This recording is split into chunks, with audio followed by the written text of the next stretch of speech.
Okay guys, so now we're on to part 3, gathering historical drought data. And there is a separate assignment for this one as well because you will be needing to take some pictures and submitting those to me. So although it may seem a simple matter to measure and analyze tree rings, there are several natural conditions and factors that make analysis a more complex process. You may have noticed that the pattern of tree rings, alternate bands of early wood and late wood, remains virtually the same as the tree grows, but the width of those individual rings changes based on the climate conditions. Another pattern that scientists often see in a tree core happens because of how a tree grows over time. This pattern is called an age trend. Trees appear to grow faster when they are younger and slower as they get older.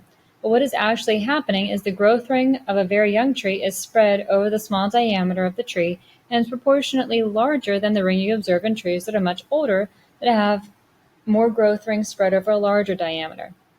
In the figure below showing tree ring measurements over time for a tree core, you can see that the very early rings are significantly wider than the later ones.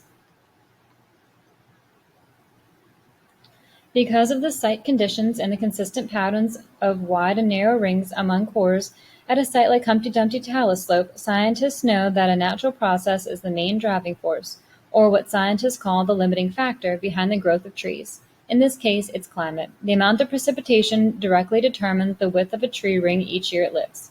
If you analyzed 30 or 40 more core samples from Humpty Dumpty Talus Slope area, you would observe tree ring patterns and marker years similar to those you found in Part B.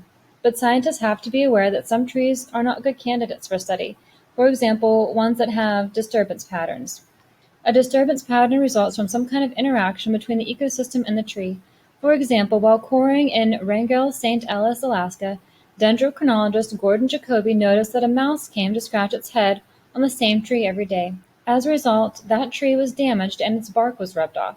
This tree would not be a good candidate for study because the resulting ring patterns would be influenced by the damage caused to the tree.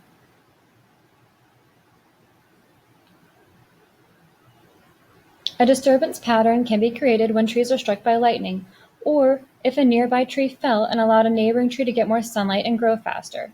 Scientists take note of any evidence of disturbance in the field, and they take samples from as many trees as possible to minimize any disturbance signals. Look at the sample above. The abrupt decline in the tree growth rates marked by the narrower rings in the center of the image suggests some type of event, a storm or damage due to high winds occurred during the life of the tree that killed or damaged many of the pine needles, resulting in its reducing its ability to grow. So that would be like right here. You can see it's really big and then it gets really big again, but in that middle they're all very narrow. So something must have happened to the tree. In this activity, you will see what records from meteorological stations can show us about drought in the Hudson Valley. Does a long-term climate data reaffirm that the trees growing at the Humpty Dumpty Talus Slope capture wet and dry years? To do this, we are going to use an online tool called a Climate Explorer, developed for the scientific community to analyze the data. So we're going to right-click on the climate link and open the program in a new tab.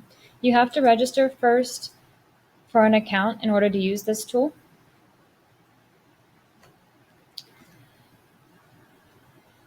And then it gives you instructions on what to do. So you're going to select a field on the right side of the screen, then select monthly observation. So if we get in here, you have to register or log in. You can use your school email address, your AG Colonials account.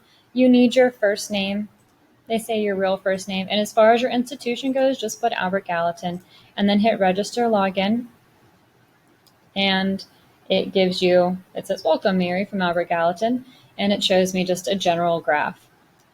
So I'm going to go over here to select a field and I want to click monthly observations. Then from that, you're going to be scrolling down until you see drought index. And all of this is on the main part here. I just wrote down the instructions so that I wasn't going back and forth constantly. So we're looking for drought index and they are not alphabetized. So here's drought index and we want to click on this first link here.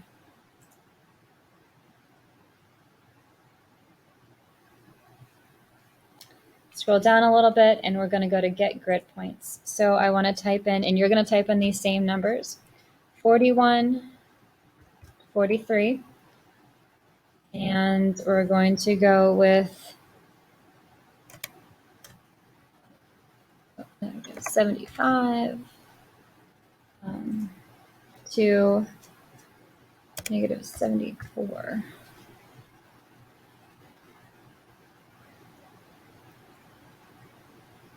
And I want to see a set of grid points.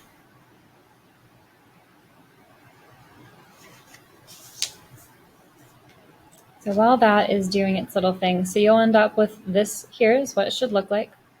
You want to make sure that you click on Get Grid Points.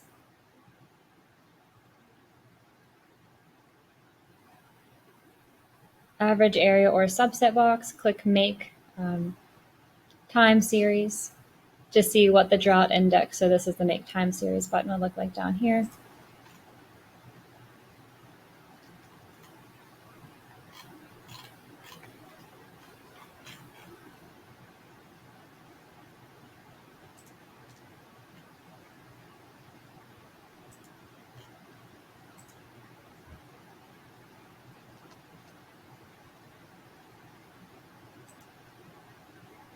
And this is what it should pop up with, something that looks like that.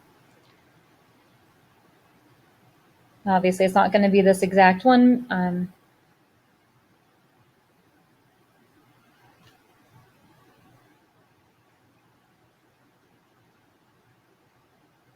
But it should be close.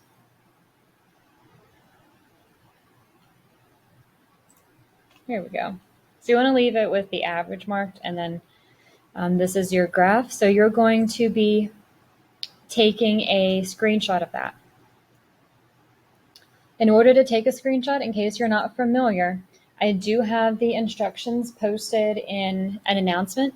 So if you go into your Canvas page and then click on announcements, I have how to take screenshots and how to take pictures with your Chromebook. I believe that it is the Shift, Control, and the Show Windows button. If you hit those three, you're going to get a little like a mouse, and you're going to be able to select what you want to take a screenshot of. Okay. So what trends do you observe in the data? So as you're looking at your data table, the main trend here, so you can see it going up and down, up and down. This is showing you rain. There is kind of a big drought right here sometime around 65. I think this is between 60 and 80, so 70 would be here. So big drought occurred around 65. And how do these trends compare with the results from part 2 from the markers that you saw?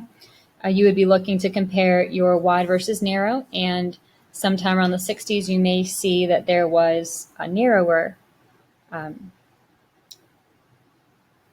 rings than wider rings, which would coincide with what happened here.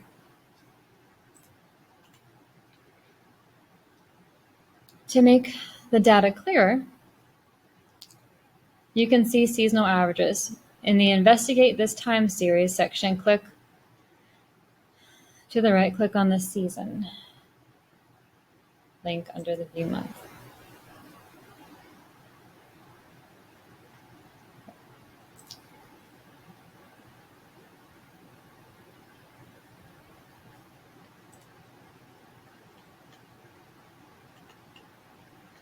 Right down here, Investigate this Time Series. We want to click on, I believe it's month, right?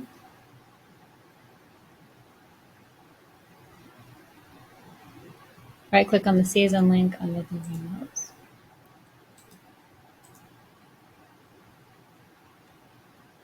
Okay. Now you can view the same drought as averaged over the seasons. And then you're also going to be screenshotting this. So you may need to take a few pictures, about 2. And you'll be turning in those graphs as well. What trends did you observe in each seasonal representation? So your answers may be slightly different, but it should say something around in the 1960s, a drought is clear in all the seasons. And it's also possible to see that during the summer and fall seasons, rainfall has increased compared to the first half of the century. And how do these observations compare with your marker results from part 2? Well, they are pretty similar.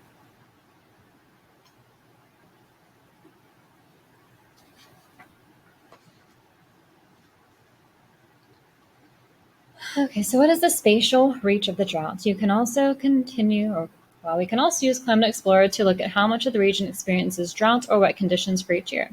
In the Climate Explorer, click on Select a Field.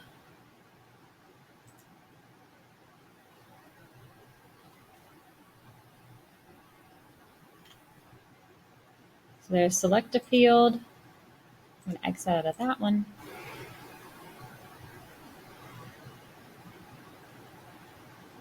Monthly observations, scroll down to the drought index.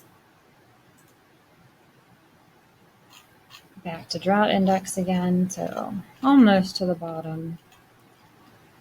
And this time we are clicking on this link here next to the CRU self-calibrating PDSI dataset again. 1901 to 2016.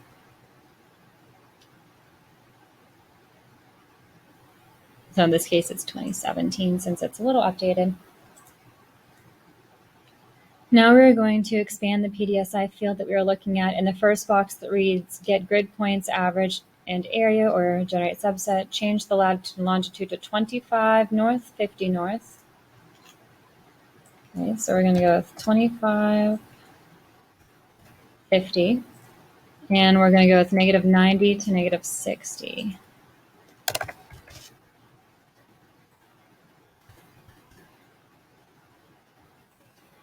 And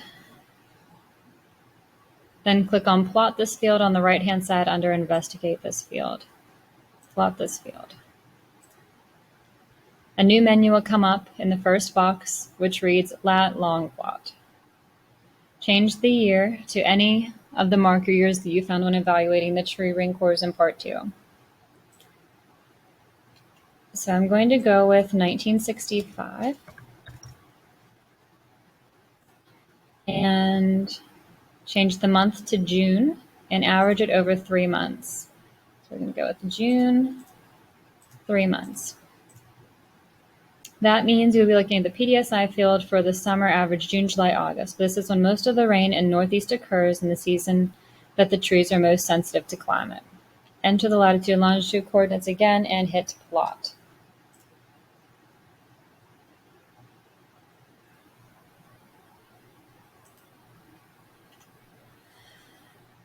Okay, so we are entering 25, 50,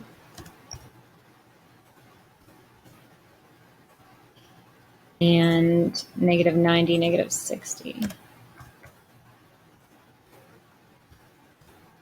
And plot.